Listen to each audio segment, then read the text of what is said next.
the sun sets, the undead awaken.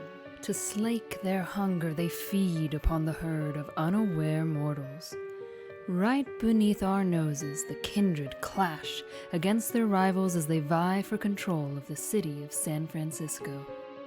Are you strong enough to cheat final death and see another night? Vampire the Masquerade Rivals expandable card game from Renegade Game Studios.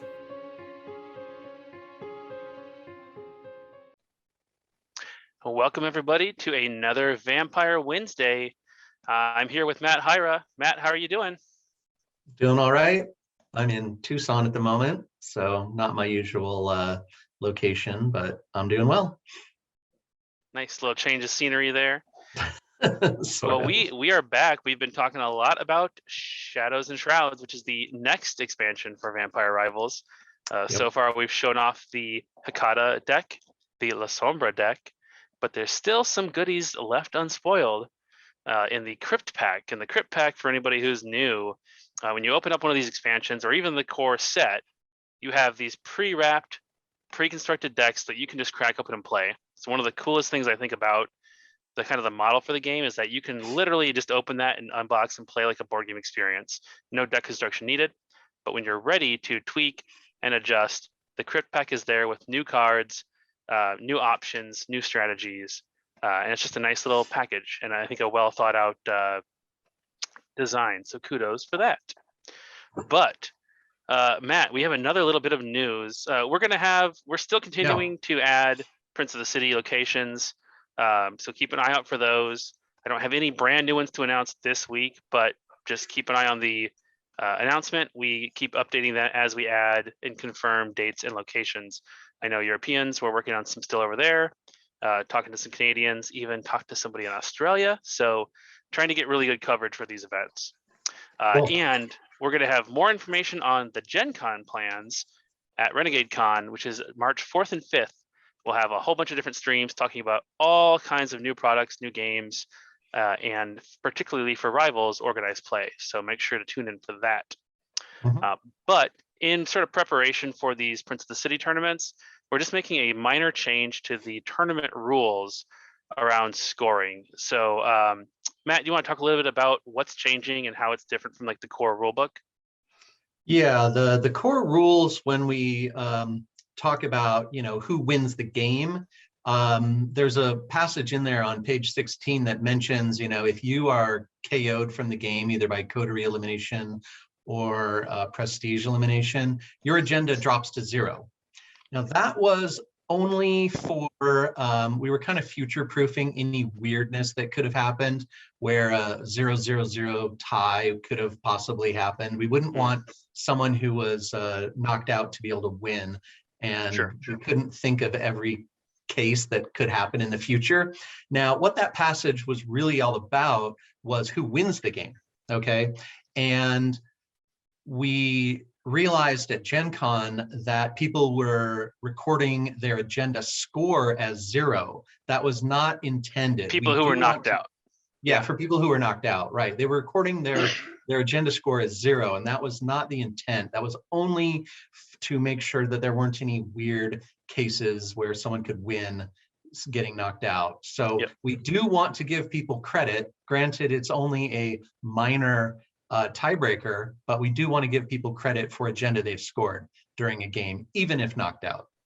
Yep. So we just added a little paragraph that says, regardless of whether you're knocked out or not, you will still score agenda for tiebreaker purposes.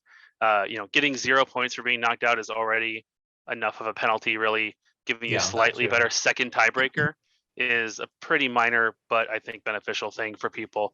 So we've just added the note there to make sure that everybody records their agenda on the score sheet. The software is already set up to actually record that. I think people were doing it by the core rulebook, understandably so. And we even specifically call out the rule on page 16 and how it is really not used in this particular situation. So there was some confusion and some debate in the community about how that was intended. So we've gone ahead and cleared that up. And I think this will be a nice, it just makes the sting of getting knocked out slightly less. Only slightly. Yeah, it's not gonna win you the tournament, and change things massively. So I think it is a little beneficial change for people. And if Mhm. after this, I will go ahead and upload that new rules, tournament rules. The new part is in blue, so it's very obvious. You can see the changes. And every time we update this, we'll put any changes in blue, so they're very easy to see, and not red because it's not colorblind friendly. So that is our little bit of news tidbits. But we're going to get into the Crypt Pack, the agendas, the havens, the new vampires, a couple extra cards, and then also in this case, the wraiths, which I think we've only shown one of, and people have been speculating Mhm. what's the thing with wraiths and what can they do. So, Katie, without further ado, please show us most impressive. Bam. So this one, I thought that's pretty cool. Is this? Tell me, is this like the La Sombra sort of maybe made for Yeah. La Sombra alternate because of their generally high blood potency? Yeah, they're generally high blood potency. You've seen some big numbers. 2 6s even in the pre-con is unusual. Mhm. And they also they've got the diminish ritual in there, which could be useful for most impressive. As we said before, the La Sombra are all about winning, and they just want to be the best, the biggest, and the most badass. So this is a way for them to gain some passive agenda just for dominating the streets. So if your BP in the streets is higher than each individual foe's BP in the streets, you gain 1 at start of your turn. So what does that mean? That means if everyone else has got 10 BP, like 2 5 characters out there, and you've got a 5 and a 6, then you have more BP than each individual foe, and you get your free agenda at start of your turn. That's cool, and that could synergize with a deck that's about getting out into the streets and fighting your opponent. It's Certainly. about getting out there and taking out mortals or SAD. Yeah. Kind of fun. Yeah, it's less about reach because with reach, you can attack characters from your haven. You might do that just to scare them out of the street and then move in. Yep. You also notice that things on like the legate title, it gave +1 BP. So a little bit of bonus BP is raising your BP, and lowering your opponent's BP is another thing that they like to do. Cool. That's pretty fun, and that's just it's just enabling different play styles, which I think is really neat. Yeah, basically you go out in the streets. If no one wants to come out there to meet you, you can beat down your rival for points. If no one comes out to the streets, you can beat up some citizens or Second Inquisition for points. So if you can get 3 points a turn by being the biggest on the block, you're going to have a good time out there. That's going to be tough to overcome. Probably going to win in 4 or 5 turns. Well, let's see the other agenda option here. It is Wake the Dead. So this one is more Wraith based. If you exhaust this agenda, so again, I think we saw this in one of the other agendas that you can choose when to trigger it. Yep. It's if you control 1 or more Wraiths, gain 1 agenda. If you control 3 or more Wraiths, gain 2 instead. And as usual, if you reach 13, you win. Yep. So this is like the backup agenda for the Hecata side. Again, it has the exhaust, so you can time it perfectly.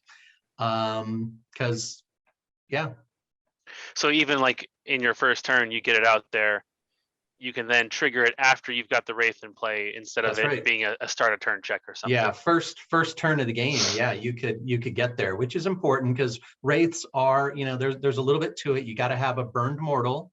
You might have to burn that mortal yourself, but of course you could always attack a mortal and burn them for some mending or whatnot. And so then you can create a Wraith as long as you have a way to do it. And we'll probably see another way to do it in a minute or two. Remind me, have we seen a way to get rid of Wraiths, or generally once you make a Wraith, it's around? It's around until the character goes away. There isn't anything specific that takes out a Wraith. It's not, it's you place the burned citizen or vagrant face down, so you can't use any of the retainer denial to take them out. But yeah, knocking them out is usually. So in general, unless the character goes down, the Wraiths will stick around. So once you get your 3, as long as you can keep your people safe, you can keep them around. Cool. That's right. Mm-hmm. Makes sense to me.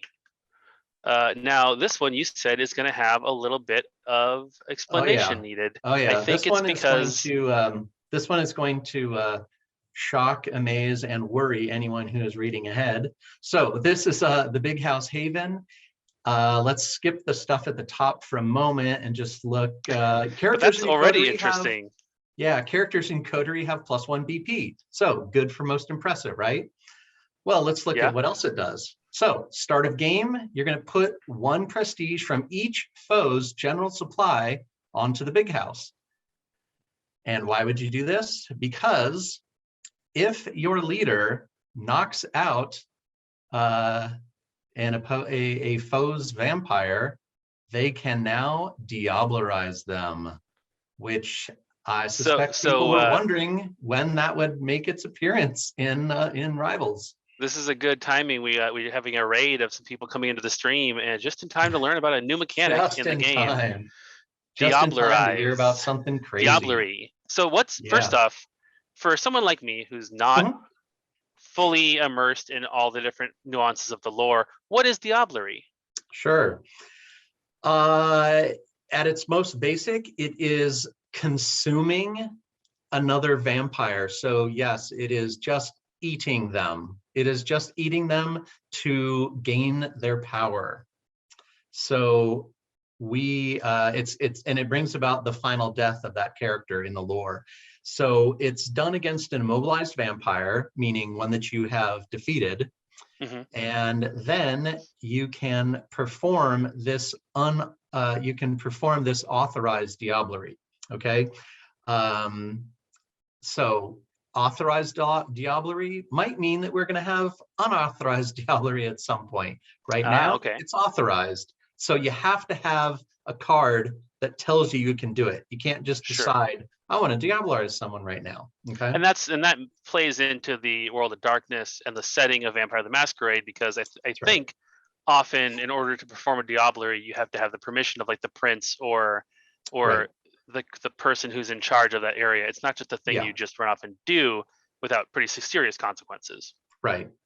So as you can see, the way it works is you give that player 1 prestige from that you've had on there from the start of the game. Because the character is not going into torpor, the owner doesn't place a prestige converting it to blood on them. Right. So you are really gaining 1 prestige, which maybe you can use to bring in another character because you just lost 1 for the rest of the game. Now, why would someone Diablerize another vampire? Well, in addition to a permanent kill, which is crazy amazing, it also does crazy amazing things. The first thing is you attach the consumed character sideways as an attachment. And yes, it does count against the 3-card attachment limit. You attach them sideways so that you can see both sets of attributes. Okay. Physical, social, mental, plus the disciplines. All right. Now you gain the attributes of the consumed vampire only where they are higher than your own. Okay, so it's not addition, it's just you take the highest number. Yeah. So let's say you were like a vampire that was like a 1-1-1 attributes, and you defeated somebody who was a 2-1-0. 2 physical, 1 social, 0 mental, right? That 2 physical is higher than your 1 physical, so your character now gains 1 physical. But makes sense. That the 1 social is not higher than your current social, you gain nothing, and 0 mental is lower than your 1 mental, so you gain nothing. And then do you also gain the disciplines too? You also gain all of the disciplines, okay. All of them. Whether or not you already had them, doesn't matter. You gain all of the disciplines.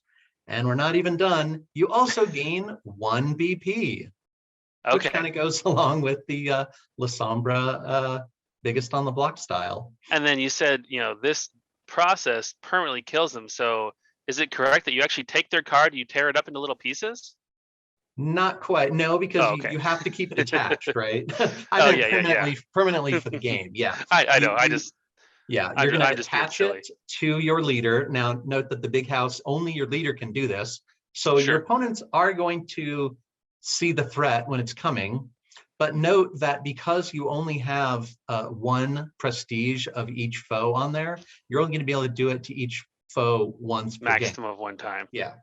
So somebody in chat, see DJ Kitty was Mhm. saying this could be really interesting on Thin Bloods. However, somebody else pointed out, who was it? Karasu pointed out that +1 BP is going to turn off all your 1 BP Thin Blood's ability, right? Their innate ability. Because they're now 2 blood potency. Right. Yeah, you're right. So that would, well, they would still be able to activate theirs, but they wouldn't get protection from their own. That's sure. a very, okay, someone is thinking way ahead here. Also, that was like the first thing somebody said is like Thin Bloods could be really cool with this. Well, keep in mind, having a 1-cost character as your leader might be a little bit risky, painful. Yeah. Well, they were thinking, I think, Jacob Frost, but I think because of that, maybe if you ran Jacob with other clan or something, but it doesn't quite synergize maybe in the way that was initially thought because of that effect on your 1 BP vampires.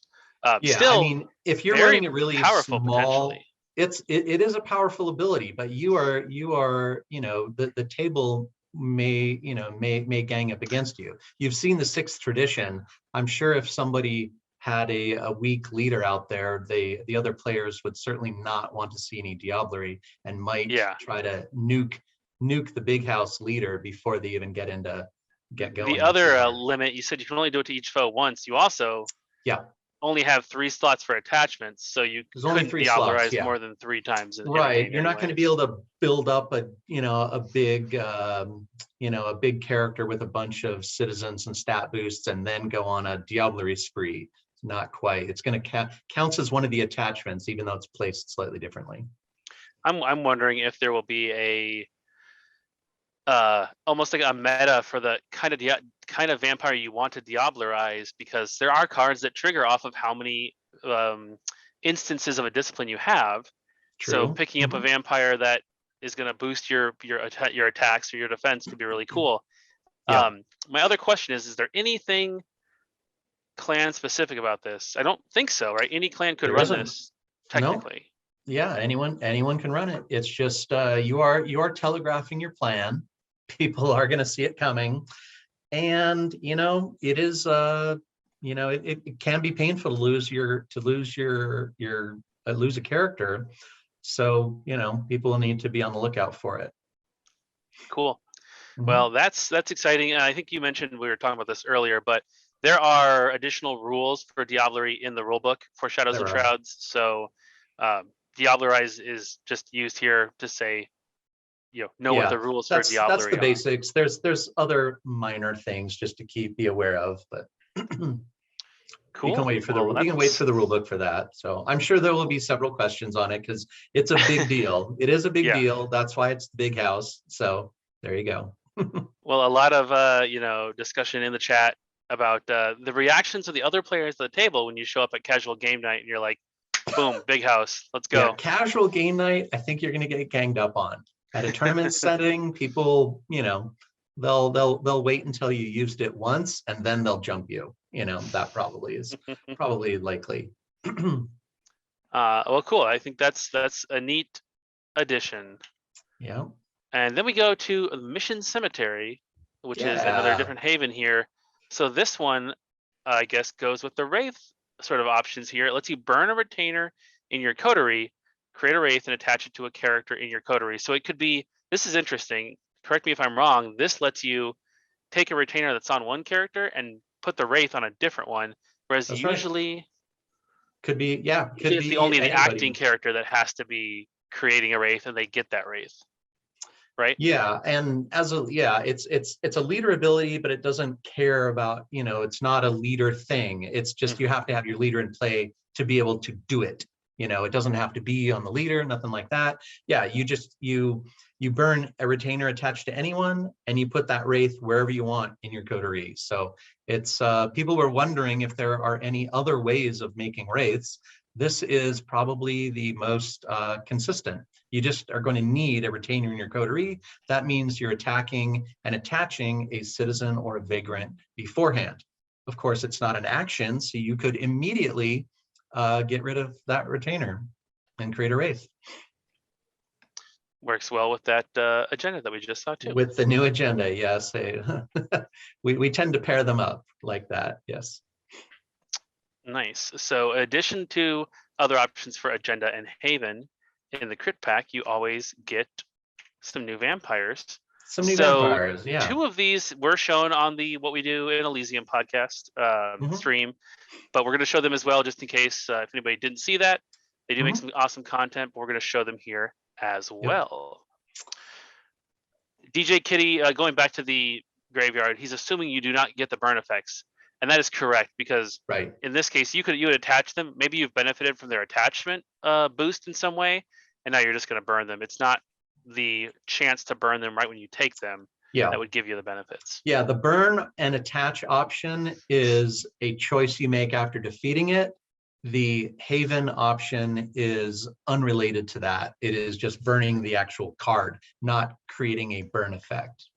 There you go. Not triggering the burn effect by choosing burn. You're not choosing burn on the retainer. So the first thing that jumps out to me here about Piero is that's another 6. That's the third 6 blood potency La Sombra. Hey, you can't be the big guys on the block unless your guys are pretty big, right? Yeah, I mean, geez. Yeah, and as you can imagine, this guy might be pretty good in a big house as your big house leader, because if you can get a title on him and he can't be blocked, well, then you've got your pick of the litter for who you want to diablerize. And 2 potency in there, as well as is that obfuscate? That is Oblivion. Oblivion, yeah. Yeah. Sorry. Yeah. So he can still do some rituals as well. Yeah, and big. He's got versatility. He's got 1 in each stat, so he can attack on any vector. Very, very quality. 666, the number of La Sombra, according to Coyote. I mean, if you throw down 3 6s, that's danger zone for your I mean, prestige likely, but they can, well, remember they have their precon haven lets them use agenda on characters and the agenda card to help to defray those costs. So still seems, oh man, it seems cool. I want to see somebody do it, but I don't want to get knocked out because I tried it. Right. So what's our second La Sombra? Are they also insane? This is something 4 that we haven't seen yet. No one's seen yet. Yeah, 4 cost. Yeah, this one's brand new. So no Fortitude and yet. Oblivion. 4 cost. Mei Yin Yin. Mei Yin Ying. Yeah. Mei Yin Ying. And she's got reach. We've seen that before, but it just allows you to attack characters in the streets in your haven. It does not work against mortals. Right. But a nice way to strike out and deal some damage without having to expose yourself. But this works with burned mortals too, which is kind of neat. Party ability, attack deals +1 damage to the target if there are 3 or more mortals in the burn pile. Right. So that is really the La Sombra have Oblivion. There are several Oblivion rituals, and so the La Sombra might want to go that route a little bit. They can certainly get a lot of characters out if they bring out smaller characters and put agenda onto all of them. They can then bring out larger characters later in the game for cheaper.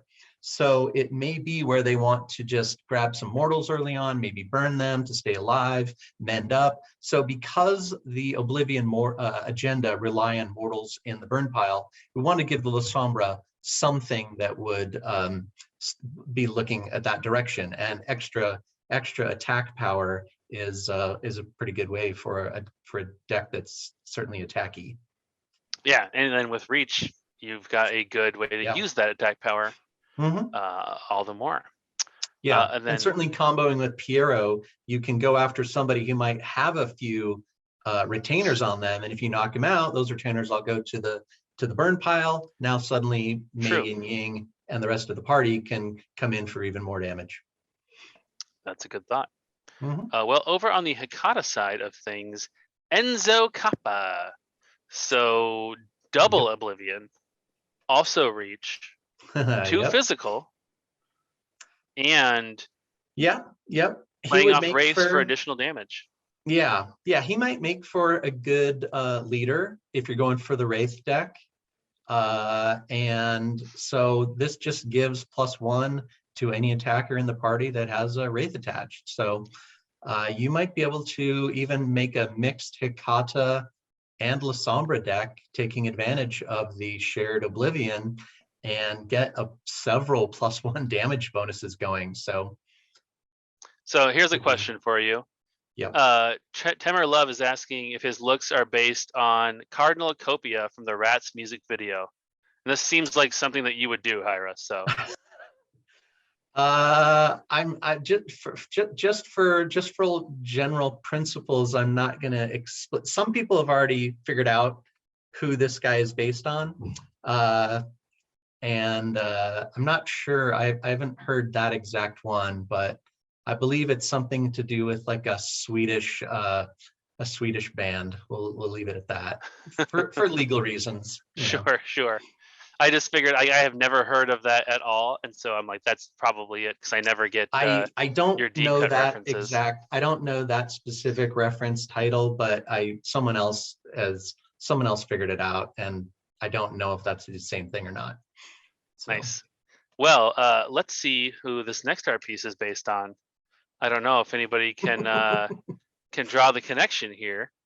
We did show you, myself, Hyra, Katie, and maybe some other people, and Sarah as vampires a couple weeks ago. To tell the truth, this was done before any of those other ones were done, right? Because those employee art things were very recent. Yeah. The La Sombra and the Hecata have been around for a while. The art has been done for 9 months, right? It's been at the factory for the past 3 months, right? Mm-hmm. So anywho, yeah. So you guys, if you paid attention to the Hecata section 2 weeks ago, we said when you grab a Wraith, you have to grab it from the shuffled stack of Wraith tokens. Well, Scott here allows you to choose which one you want instead of drawing it at random. So you get to look at all of them and choose which one you want and stick it face down onto. So your opponent still won't know what the Wraith you've chosen is, but you have more control. That's and right. Of course, you have more control. Yeah, you can get the right Wraith to the right owner at the right time. Yep. And of course, the art piece here is based on Scott Gaeta, president of Renegade Games. Mm-hmm. So he is making his appearance here a little ahead of us. Yeah, who will be showing up in other products. Mm-hmm. Yeah, that's pretty neat. And at the end of the cards here, we're going to take a look at those wraiths, and people can see, situations, and you can probably think of situations in which you might want to pick a particular one instead of just going random. Mm-hmm. They're all good, but they can definitely be more situational or better if you can set it up right. So we have another ritual here. So these are the you said it was like they're ceremonies, but we're using the same the ritual as the framework for the gameplay mechanics. Correct. Yeah.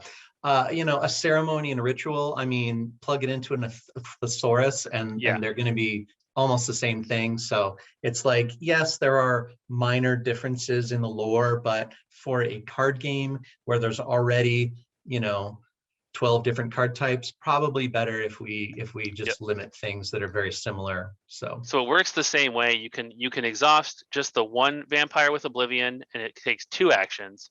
Or if you exhaust 2 vampires with Oblivion, it takes only 1. That's right. Cool. And ongoing. So this one is for each burned mortal, you may put 1 blood from the general supply on this card. Yep. And that's the ongoing. Same. And that's the same for all of the Oblivion rituals are based on burned mortals. Yeah, because they're all about. That was very familiar sounding. Yeah. And then it's got a relentless ability. And remember, relentless you can trigger once per turn on anyone's turn, right? Yep. Yes, indeed. It's remove 1 blood from this to attach a wraith in your coterie to any character. When empty, burn this. So tell me if I'm wrong here. I could use this I have a wraith on Scott, but I'm getting attacked with my Enzo is getting attacked. I can use this relentless ability on their turn and be like, oh nope, he's got the wraith now. Absolutely. Yeah.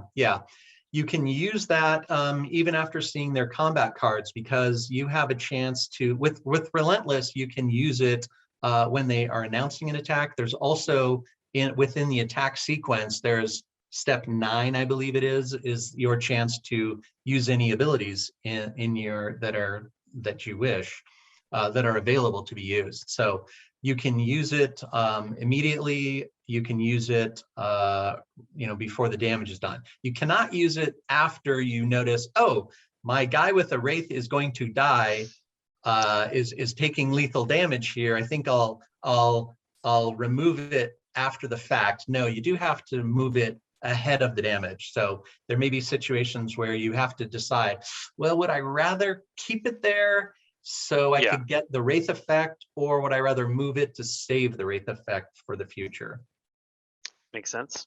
Yeah. And that's a very powerful tool to, anytime you can respond and make a decision later in the chain, that's a really good thing to be able to do in a card game. So having that ability here to mess with your Wraiths is pretty neat. This is one of my favorite pieces of art too. It's just so very ethereal and with the feather and smoking little smoke pellet kind of thing.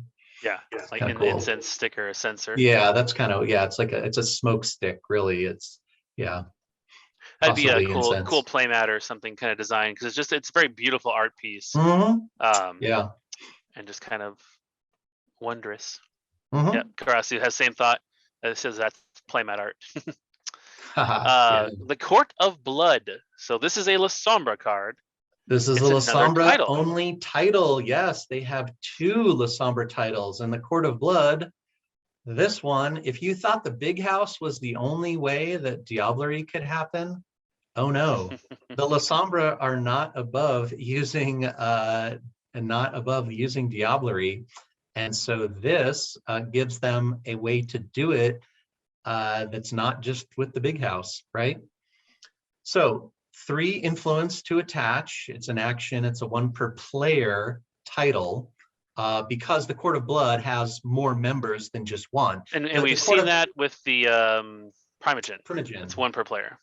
Yeah. In the same way that a Primogen council would be like typically one Primogen per clan showing up to the Prince's Council. The Court of Blood is a La Sombra court for dealing with interlopers, but it is not a single role. There are a number of people in the court, so that is why it is 1 per player. If multiple people are playing La Sombra, you can have 1 per player.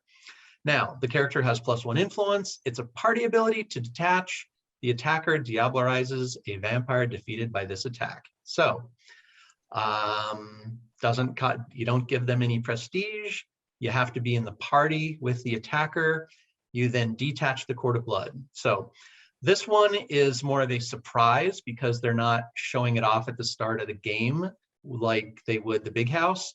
Sure. But you do get at least one round in which to prepare. So you can try to knock out the title holder character. Yeah, because the title holder is going to be exhausted when they first get this attached, and so they right? can't it's an attack action. without some. I guess they probably could. There are some ways to ready.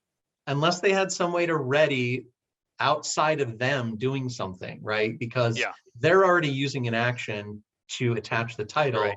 You'd have to find some external way that said ready target character you control, right? So even if it's possible, it's going to be a multi-card combo and not particularly easy to do. So you'll generally have some warning. You'll have a chance to respond. Yeah. So this would, if you're worried about Court of Blood, if you're worried about the big house, you can use some fear effects on these guys. If you can keep the Court of Blood judge feared or somehow out of the party, well, they can make their own attack to do it, but maybe they're not the big attacker on the block though. And this I saw discussed on Discord after the Legate title that we've showed. While you have to have a La Sombra in play to play these, they do not have to go on a La Sombra. Right. That's just in general, any clan specific card just requires a vampire of the clan in play. not on them. There are some that are gated. They have to go on a vampire with a certain discipline to have any effect, but it's not going to be only La Sombra who can play this. Yep. Or who can equip this, I guess, or add it, title it. Also, I think there's some cool possibilities for like a Venture La Sombra deck that's just getting all the different titles. Totally. This is 2 more titles in the mix to cut down on how often you're running into somebody else going for the same title. Yeah. And just gives you more options to get played for points. So that's right. And yeah, I mean, this can, it could give make a title deck a little more fearsome than they are right now. They tend to sit back, but this might encourage you to go after, try to pick somebody off while you can. Of course, it is a detach, so you're just going to get it to use the party ability once, and then you're going to remove the title. So yeah, and for someone who's playing titles for agenda, that's actually a good thing. It is. You go and burn it, detach, and then now I'm going to go ahead and play another title. Exactly. That's kind of cool. Yep, helps the title deck. Mental block. Mental block, not clan specific, unhosted action, and it's ongoing. Your foes may not play cards with the same name as a card attached to this. And with Auspex, you can exhaust this to detach any card attached to this. Attach the top card of target foe's library to this card. Okay, so yep, it's almost you kind of have to read it backwards to get it, but the way that we have to word our ongoings, you read it and then go, oh, oh, so now I get think it. Once I have it in play, three-step process. I exhaust somebody. I would have to not exhaust somebody with Auspex, but I'd have to have act. Somebody with Auspex would have to be the one acting, I guess. No. Or I'd have to have it in my coterie. Yeah, you have to have Auspex in your coterie, right? You don't have to have Auspex to play it. You have to have Auspex to exhaust it in the coterie, because it's not a character action. Yes. So it is just you're exhausting it. It's not an action. It's not any character doing anything. It's just, do I have Auspex? If so, I can now use the mental block. And the detach any card attached to this, the first time you do it, just whiffs, doesn't do anything. Right. Correct. But it would not find a card. Yeah. And I think it's important to point out, we saw some cards that look at things in hand. They look at, I think they even look at the top of the deck, right? They maybe even rearrange it. Clairvoyance. So it's clairvoyance can look at a card, look at their hand and put a card on top. I forget the name of it. It was a Spirit's Touch. Lets you reveal the top card of someone's deck and gain prestige equal to the BP of it. That's what I was thinking of, the black spiky BP. So it's only on titles, attack cards, and reaction cards. But then this one can also let you grab that card off of their deck and perhaps hold it hostage. So if you have seen that your opponent has, let's call it 3 Court of Bloods in their hand, you could grab a Court of Blood off, using the mental block and never let go if you wanted to. Yeah. And they would never be able to play those other Court of Bloods in their hand unless you use it again or they manage to get rid of your ongoing. And the nice thing with this, once it's in play, it's not an action to actually exhaust and grab that card. So you can spend your actions setting up that play or finding out which card is going to be there, and then still trigger this without an action left, right? To deny them that card. Right. Now this card doesn't combo with Spirit's Touch, because Spirit's Touch is revealing the top card. This is removing it. So you can't get double duty out of that. Does that make sense? But you could reveal it and then know if you want to get rid of it. Yeah, that's correct. That's what I was thinking. Spirit's Touch, well, keep in mind, Spirit's Touch says if you gain no prestige this way, you may discard it, right?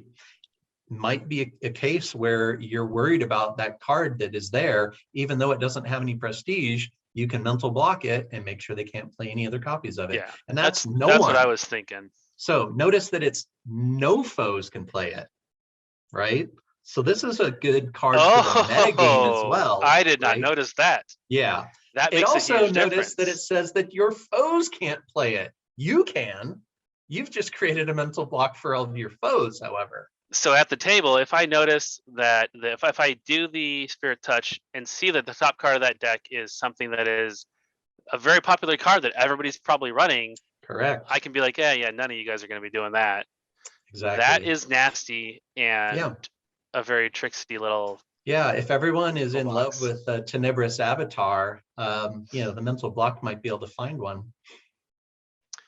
That's interesting. So you can just go in blind and just grab the top card, but there are ways Yeah. to control it a little Yeah, bit, and that's exactly. kind of fun. If you manage to just go in blind and you grab, something you don't care about too much, like whatever it is, And you just do it again next turn. yeah, you could just say, well, doesn't I'll get cost rid you of any that action. one. Get rid of that one. Of course, the card that is detached goes to the owner's discard pile. So you're still milling them of an option. Worst case. You're reducing their options, perhaps. You could think of it that way. You could DJ possibly, Kitty says the if you theme of the Crypt Pack is a guide to losing friends. Exactly. Yes. Well, if being diablerizing someone and then denying them the ability to play any cards might be just desserts, right? So I'm just now picturing a table where all 4 players are playing mental block. So there are 4 cards that no one in the game can play. True. That's a really cool card. It's got a lot of shenanigan potential, and it's just a fun one to think about. So yeah, that is pretty cool. Is that the last? Oh yeah, that's the last. So that's the last new card. The Crypt Pack is full of a whole bunch of 2s and 3s to complete the sets of cards that are in some of the pre-con deck. So there is more cards in the Crypt Pack. We've just seen them all as we go through. Yeah, there are several third copies of things in here as well. So the only stuff we showed tonight, showed the cards that are definitely not in the pre-cons. Yep. So everything that you saw tonight was new, not covered in our previous 2 streams, but we still have wraiths to talk about. So there are 6 different wraiths. These are them. They're all relentless, you've said, and they all have the flip/exhaust for the trigger, correct? Correct. Yes, they all flip exhaust. That's two different effects, so you can use them back to back in the same turn if you wish. Everyone's seen the one in the upper left, which is when attacked, the attacker loses 1. The first time you do it, you can have the attacker lose 2. Seems pretty good. Yeah. Seems like a reasonable way you might be able to knock out a potential Diablerist so they can't actually Diablerize you, right? Yeah, so these are attached to a character, right? And the trigger. They are an attachment. They are held on by a face down retainer. Yeah. Okay. And or mortal, right? Mortal, right. Okay. And they can be triggered again with relentless on anyone's turn. Several of these first 2, or actually really first 3, you're typically going to do when attacked. Yeah. But the other ones you can use on the offensive. Fear, yeah, the flip exhaust on the second one that puts a fear token on the attacker. No reason to do the exhaust in the same turn that you flip it, because more than 1 fear token is not going to do anything. So yeah. But it allows you to, if someone else attacked you before your turn came around again, you could give them a fear token as well. You could use this if you go for Prince, and you use Scott to put this Wraith on the guy going for Prince, and boom, 2 attackers get fear tokens. Yep.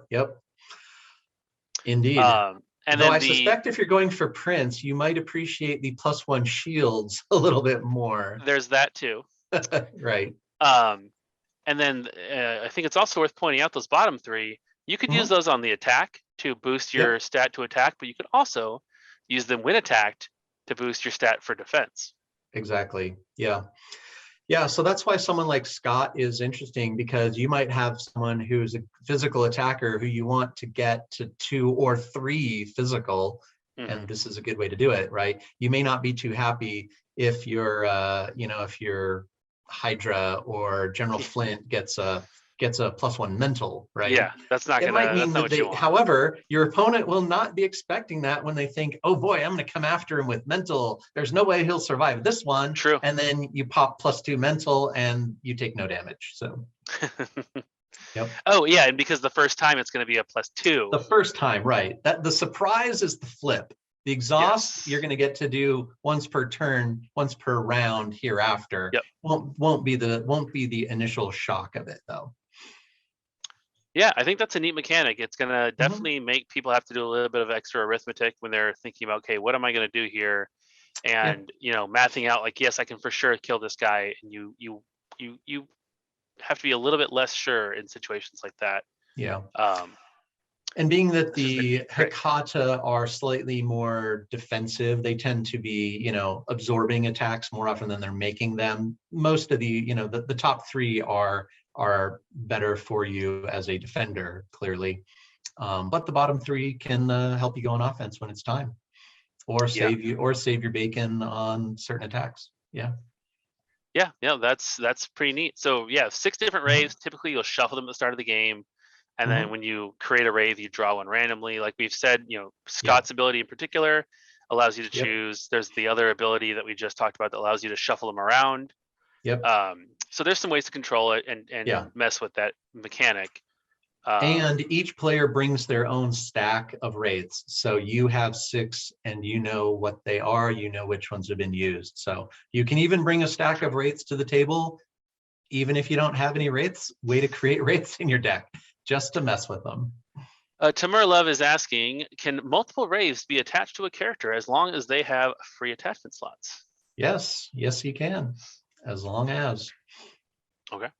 And again, typically the acting character is going to be the one that gets the wraith, so that will probably take you 2 different turns to do. Although, like we've also shown, there are some ways. Yeah, to get there's a around couple that. ways. Like the Haven that we showed allows you to put that wraith on anyone, and the Bind the Spirit also lets you move them. So you can, it's actually not very attacker specific. Its wraiths are mostly created outside of attacks. So if I use Bind the Spirit, I'm assuming the state of the wraith stays the same, whether it's exhausted or flipped or unflipped. Correct. Yeah. Okay. Yeah. Same way any attachment. If you stole an exhausted vagrant, you don't ready it, so it comes in exhausted. You ready. That's what I figured, but I'm sure that's a thing that someone will have the same idle question. Here in the near future. I'll make sure that's